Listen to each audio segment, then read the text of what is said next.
What's Math in It? It's your math teacher, Mr. Boyden. I'm back at it again today, and today we're talking about the fundamental theorem of calculus and the two parts. Today we're going to have one big concept broken into two pieces. We're going to have 9 examples, so let's get after it. Let's see what this calculus is actually useful for.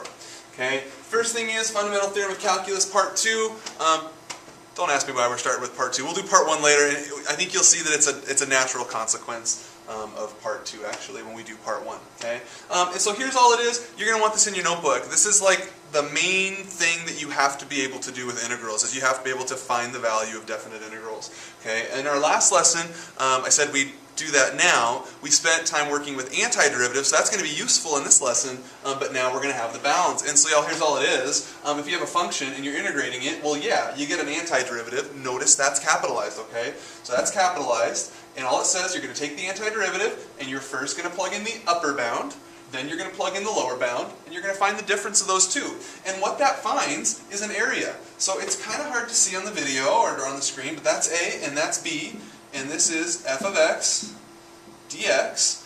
When you find the integral, the number that you get as your answer is the value of this area. So we now have a technique called an accumulation function, or finding an area. We now have a technique to find area of weird shapes. And really, we don't care that much about the areas of weird shapes, so today what we're going to try to do is look at a couple applications of why we would care about what that would mean, or we're going to give context to where that would be actually useful. Okay, so let's get after it. Let's get some examples. Our first couple examples are going to be using this. Okay, so here's our first one, and let's think about what this could mean. Okay, our function is 3, so f of x equals 3. That could be some function, like that could be a person who's walking at 3 miles per hour, let's say.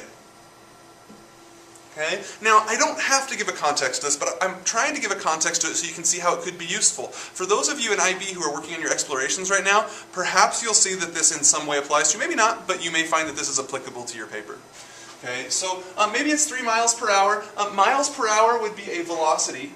And remember, we had that chart from back in the derivative days: position, velocity, acceleration. If you wanted to work your way down the chart, you took a derivative. How do you think you work your way up the chart? Well, of course, you're going to do an integral. And you know what? A better math teacher would probably make those t's, because usually we deal with time. Okay. That's how you work your way up the chart. So what this could be someone's walking at 3 miles per hour, or they're in a hot air balloon going 3 miles per hour, or they're blank. You fill in the blank for at 3 miles per hour. These right here then, those would be values of time. This could be 1 p.m. to 4 p.m. Now you could probably do this one intuitively. If you traveled at 3 miles an hour from 1 p.m. to 4 p.m., that would be 3 miles an hour times 3 hours, and that would be 9 miles. Okay, so we are going to walk through how to do it with actual calculus. We're also going to look at it visually. Let's do the calculus on it. So if we wanted to integrate this, we would remember what we learned in our last lesson. Okay, this is like 1 to 4, 3x to the 0 power. And the reason I'm writing that is maybe it helps you if you see you add and divide. Okay, remember we had slide and subtract for derivatives, now it's add and divide. Add and divide, so what do we have? We have 3x. Now previously we had to put plus c. When you have bounds, you don't need the plus c. What you do instead is this. Okay, you're going to put your upper bound up here and your lower bound down here, and then you apply the fundamental theorem. That's the one that says plug in the upper bound first and plug in the lower bound second, slap a minus in between them. So here we go. That's exactly what I'm going to do. I'm going to have 3 times 4, I'm going to have 3 times 1, I'm going to slap a minus in between them. That now says 12 minus 3, which is 9, which is exactly what we said intuitively it should be. Now this is a pretty simple example, so of course it's intuitive. I now want to look at it visually, so we're going to see it 3 ways. Intuitively, with an integral, and visually. Visually, it would look like this. From 1 to 4, the function is y equals 3, so 1, 2, 3, and we're finding this area. So notice, that area can represent a distance, because we said that was 9 miles based on my made-up context. Okay, so now we have a rectangle. The height of the rectangle is 3. The width of the rectangle from 1 to 4 is 3. 3 times 3 is 9. Okay, so that's 3 different approaches to this now. all of them yield the same answer. So that's why I said that an integral could be a couple things. It could be just an area, that's possible. But it could have a contextual meaning. It could find a distance, for example. Or it could find how much your speed changed. It could find a lot of different things. Okay, so that's a lot of context for the first example. I'm going to pick up the pace a little bit and not give context to all of them, because I wanted you to get the steps down, but keeping in mind that it doesn't just mean a math question, it could mean lots of different things in different contexts. Okay, so here's example number 2. If you want to pause these and try them yourself, you can. I'm going to go quick. Okay, so that's a little 1. We remember this is the add and divide rule, so plus 1, 1 plus 1 is 2, so divide by 2. I get x squared over 2, my bounds are 5 and 0, and I'm plugging them in. So I get 5 squared over 2 minus 0 over 2. Oops, don't need that. And that would be 25 halves. Okay. Okay, let's try this one. There's 2 terms. Remember, we're just taking them one at a time. So we're doing the add and divide rule. So plus 1 and then divide by the result. Plus 1 and divide by the result. So that's going to turn into 3x. And so here's what we have. We have x cubed over 3 minus 3x, 2, 1. We're going to plug those in. So I get 2 cubed over 3 minus 3 times 2 minus, that's from the Fundamental Theorem, minus 1 cubed over 3 minus 3 times 1. Now there's a mistake that I've made here. Can you find it? If you want more time, pause the video and see if you can figure it out. Where it's at is right here. Okay, I'm subtracting all this stuff, and so I need to put parentheses on that show that. Okay, let's go ahead and simplify this out. So that looks like that's going to be 8/3 minus 6 minus, okay, 1 cubed is just 1, so that's minus 1/3, minus a negative is plus, so plus, oops, not 1, plus 3. Okay, and then I'm just going to work on simplifying this out. So 8/3 minus 1/3 is 7/3. Should have my equal signs down here. And then what do I have? So I've dealt with the 8/3 and the 1/3. Now I have negative 6 plus 3. That's minus 3. I'm going to get a common denominator on this, and I'm actually going to show the work. It's just easier to show the work for me. So then I have 7 minus 9, and that's negative 2/3. Now, wait a minute. Negatives, that's our first question we've dealt with an integral where we've had a negative. So this would be a really good time to talk about that. Let's go back up and see if we can figure out what the heck is going on. Okay, so this is a quadratic, x squared minus 3. It's a quadratic that has been shifted down 3 units. And so it's something like this. And so 2 is somewhere out here, and negative 2 is somewhere out there. So when we integrate from 1 to 2, what we're shading is something like this. Okay? And it may be hard to see on the video, but I hope that you can see that this area below the axis is greater than the area that's above. So here's what an integral does. If the shading is below the axis, it counts that as a negative area. If it's shading above the axis, it counts that as a positive area. So what this is doing is it's taking the positive area minus the negative area, since the negative area, or positive area plus the negative area, positive plus a negative, since the negative is bigger, we're getting a negative value. Okay, that's all that's indicating. So don't get too freaked out about that. That's all it says. Okay, let's try this one. Okay, we're going to integrate sine. The derivative of sine is cosine, but working backward, and we saw this in the previous video, sine turns to negative cosine. And then we need to plug in a 2 pi, and we need to plug in a 0. I hope you'll notice on the unit circle, 0 and 2 pi are in the same spot. So you could probably make a prediction about what's about to happen.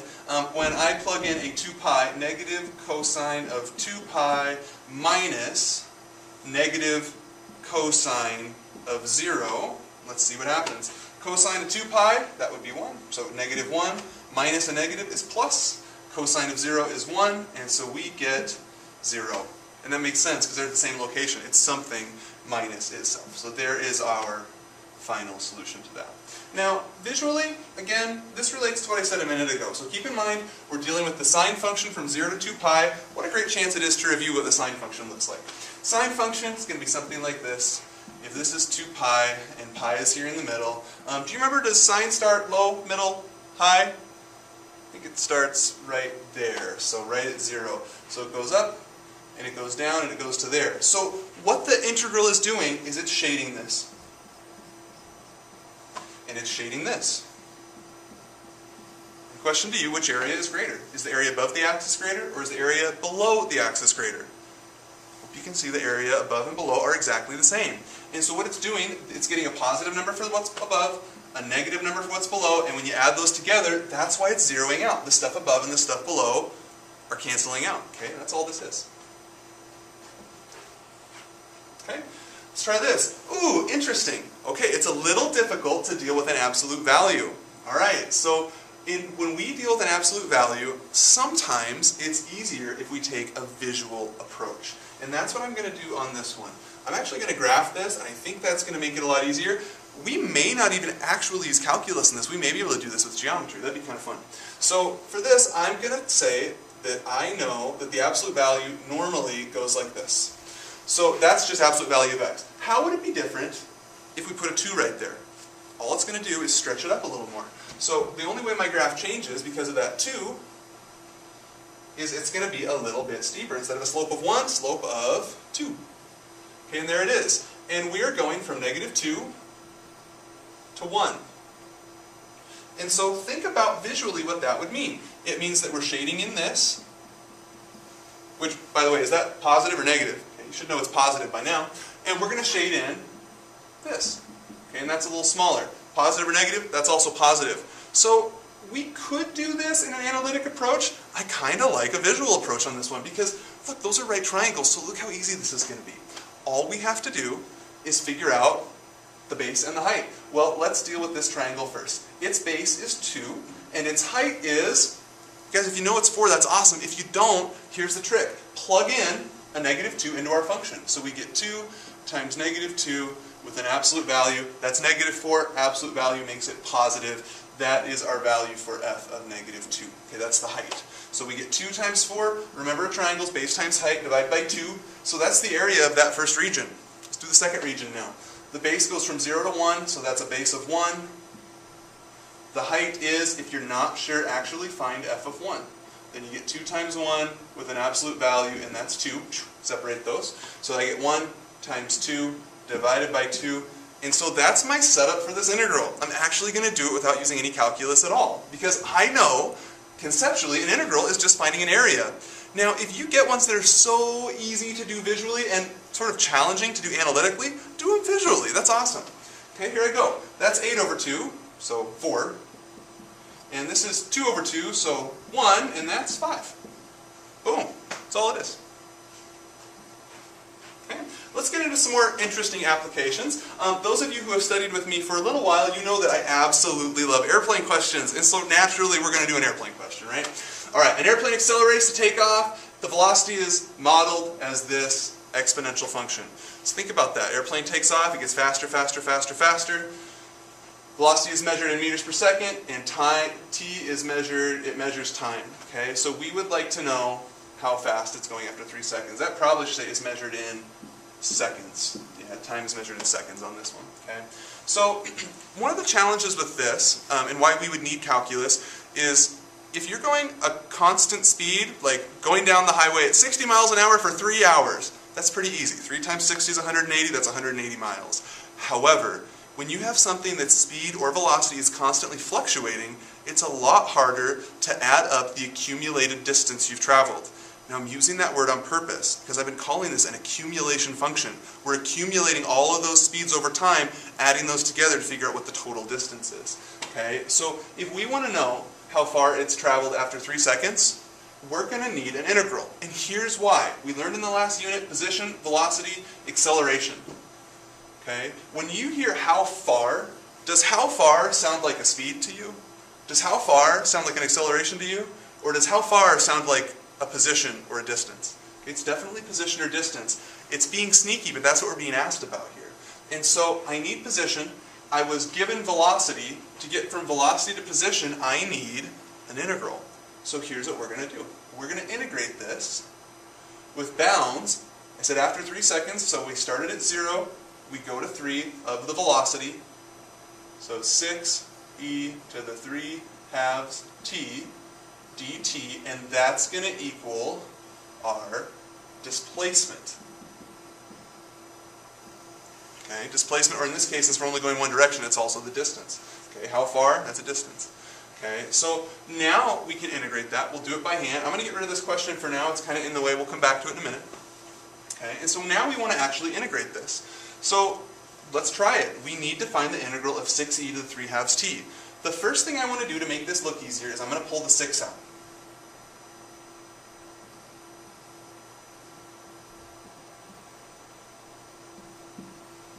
And then what we're going to think about, we're going to think back to derivatives. And remember that integrals are just the inverse of a derivative. Now if you had to derivatize this, what would you do? You'd write what you see, and then you'd multiply by the derivative of the exponent. So we're going to do the exact opposite in this case because it is an integral. So I'm going to bring the 6. It said write exactly what you see, so I'm going to write exactly what I see. Normally, we would then take the derivative of this and multiply it, but since we're doing the opposite, we're going to divide by the derivative of the guts. Okay, so I'm going to divide by the derivative of 3/2 t, which is 3/2. And then don't forget your bounds. Okay, we had 3 and 0. Now we need to simplify it. Okay, so I'm going to flip this up and multiply it. I'll change colors to do it so it's a little easier to see. So I get a 2 on top and a 3 on bottom. I want to simplify that as well. Looks like 2 times 6 is 12. 12 divided by 3 is 4. So what I have is 4e to the 3/2 t with bounds of 3 and 0. And now we can plug that in and away we go. So that was the hard part. Now it gets a little bit easier. Okay, let's plug this in and off we go. So 4e to the 3/2 t. Oh, not t, sorry. Not t. 3/2 times 3 minus 4e to the 3/2 times 0. Cool. Alright, 3 times 3 is 9, so I get 4e to the 9/2 minus, alright, little mental math here. Okay, so we know that 3/2 times 0 is 0, e to the 0 power is 1, and that's 1 times 4, so that's just 4. Now, so I'm going to type this in exactly as it's written. So I'm going to get my 4, e to the 9/2 power, and then we're going to subtract 4 from that, and I get 356, I'm rounding it, 356 meters. Okay, so let's consider that in the context of the question. So do we think that it's reasonable that an airplane could go 356 meters in 3 seconds? Yeah, they're super fast. Airplanes are fast, so I think they probably could. Now let's go back and let's consider our second question. The second question asked us, what about if we were doing 2 seconds? Okay, so we're not actually going to go through the steps of that, but I want to make sure you understand how we would if we wanted to. What would be different about this setup if we were having 2 seconds? And the only difference is right here. Everything else in the whole process would be the same, but that 3 would turn into a 2, and that 3 would turn into a 2, and that 3 and that 3 would turn into 2s, and that would then change our result. But the process is identical, and so that's why this is kind of powerful. Once you have this process down, it's really easy to change the numbers around and get different results. Alright, now example 7. So in this one, we have a particle. Guys, it could be anything. Okay, it could be a spitwad, or a football, or a softball, or it could be anything you want, anything that's traveling. Okay, it could be a car going down the highway. We're just calling it a particle. A lot of times they do this on tests, so the context isn't overwhelming, but it could apply to lots of different things. Okay. In this one, the position of the particle is given by a function. We want to know the displacement of the particle at t equals 5 compared to where it was at t equals 0. Okay, so what we're going to do is first talk about this word displacement. And that's really the reason I picked this example, is we needed to get this out there. So displacement is different than distance traveled. So imagine like a person, they walk 3 blocks east and 2 blocks south to school. They walked 5 blocks, right? And then at the end of the day, so that was on their way to school. On their way home, they walked 2 blocks north, and then they walked those same 3 blocks west, so 3, 2. So in the day, how far did they walk? 10 blocks, right? So they traveled a total distance of 10 blocks. But displacement is not that. Displacement is how much did your starting and ending position differ? So this person started off at home. They ended at home. So what was their daily displacement? Nothing at all. So you can walk all over the place but not have any displacement. Runners, when they run the 400, they start and they run down the track. So they start usually here and they run around the track, and the finish line is the same place they started. They ran 400 yards. But what's their displacement? Nothing. They start and end at the same spot. So I want you to understand the difference and how that's going to relate to this. So this isn't even necessarily a calculus question. It's just a chance for us to talk about the vocab and try to understand what it's asking, because that'll come up in some calculus questions. So we were given the position. Displacement is just change in position over time. So what we're going to do is we're going to plug in a 0. And so we get x of 0. And that one will be quite easy to deal with, because plug in a 0, that's 0, plug in a 0, that's 0, plug in a 0, that's 0, and then you get out negative 2. We were also given t equals 5, and so we need x of 5, so we'll plug those in. So we get 5 cubed minus 6 times 5 squared plus 9 times 5 minus 2. And so let's figure out what that is. Okay, 5 cubed, I think that's 125. And 5 squared is 25. 25 times 6 should be 150. And we've got 9 times 5, so that's 45, and then minus 2. And I'm just going to try to do this mental math as best I can. So it looks to me like if I put these together, I get negative 25 plus 45 minus 2. Put these together, and I get 20 minus 2, and I get 18. So now we're prepared to answer this question. Is the answer negative 2? Is the answer 18? Nope, it's neither. We started at negative 2. We ended up at negative 18. Remember, displacement is how much did our position change. So we went from negative 2 to 18. What's the difference between those numbers? That would be 20. So that's going to be our answer, is that our displacement is 20, because, you could write it like this if you want, 18 minus negative 2 equals 20, and that is our displacement. Okay? Let's now talk about Fundamental Theorem of Calculus Part 1. And this is one that is particularly beautiful to me. And there's a lot of different ways to understand it, so we're going to talk about as many as we can. Okay? So here we have a function which is defined as an integral. Okay? Some integral. One thing I want you to see right away, that's an x and those are t's. It's not a mistake. Okay? That's how these are presented. Over here, we want to find the derivative of that thing, and what they're telling us is that the derivative of the antiderivative is the function. Okay, well that seems kind of obvious. The derivative of the antiderivative, those cancel out and you get the function. But this part is kind of goofy, so I want to show you why this works. Okay, imagine we had to integrate this. Here's what it would look like. We would first figure out what the antiderivative of f of t is. And what that would be, it becomes a capital F. Remember that from the previous lesson. If you haven't watched lesson 2, this isn't going to make any sense, so make sure you've seen that. Okay, or same thing up at the very beginning. Okay, we talked at the beginning of this lesson as well. Okay, so we get capital F of t, and we have our bounds, x and a, and then we would plug those in, because I'm only dealing on the left side, and we're going to end up, this is going to be our conclusion in just a minute. So I plug those in, and I get capital F of x minus capital F of a. Now, this part over here is talking about the derivative of that. So if we take a derivative of this, I'm going to go back and fill that in. So d dx, d dx. This is the command, take a derivative, d dx. Then what happens? Well, let's see. If you take the derivative of an antiderivative, you get a function. If you take the derivative of, what is f of a?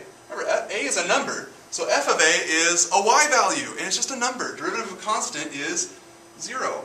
So the derivative of this thing ends up just being f of x, because when you take a derivative of that, it's gone. Now, that's a hard thing to remember during a test for some people. So if you have a hard time remembering that, there's a simple trick to this. What we say is, if we take a derivative, integrals and derivatives cancel out, and so the x just falls down in there. Okay, and that's functionally what's happening. Because look, we're saying if we take a derivative of this, the t's are gone, we just get f of x. Okay, let's look at some examples. Okay, here's our first example.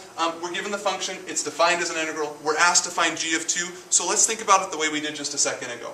When you take the derivative of this, to get g prime, the integral dies, the x falls down in for the variable, and so we get g prime equals 1 over 1 plus x cubed. Then if we want g prime of 2, we just plug in a 2, 1 over 1 plus 2 cubed. That'd be 1 over 1 plus 8, which would be 1/9. Okay, so these questions are not very long. They're not very difficult, but we do have to remember that rule. Okay, there it is. One more, and we're going to be done. Okay? Oh, I skipped over it though. Whoops. Okay, and there it is. Okay, take a minute, make sure you're writing these down as you go. Make sure your notes are really good. You can rewind if you need to. Okay, we're going to try this one. So with this one, we're asked to find f prime of x, and so with what I've taught you so far, we know that the integral dies and this falls down in there. There is one little catch, okay? It's really simple when this thing up here is just x, but this is x to the 5th. So our previous example, it just had x. That was easy. The formula we learned, the theorem, was just an x, so that was no big deal. But I want to show you what actually happens with this. So when we actually take the derivative, or the integral, excuse me, we actually take the integral, cosine turns to sine, and so we get sine t, and we have our bounds, x to the 5th, and 1. We plug those in, and what I get is sine of x to the 5th minus sine of 1. And don't worry about what sine of 1 is for right now, okay? We're going to deal with that in a second. Now, that is the f function, okay? Because that function was this, I did what it said, it's still the f function. But we were asked to find f prime. So if I want the derivative of this now, sine turns to cosine, but remember how the derivative rule worked for sine. We said we turn it into cosine, we leave the guts the same, and then what was that last thing we had to do? You got to walk the dog. Derivative of guts got to go in front. Now this is a chain rule thing, right? Because we dealt with the outside function, we need to also deal with the inside function. So we bring that out, 5x to the 4th. And then what's the derivative of sine to the 1st? It's just a number, so that goes away. So this is our derivative f prime.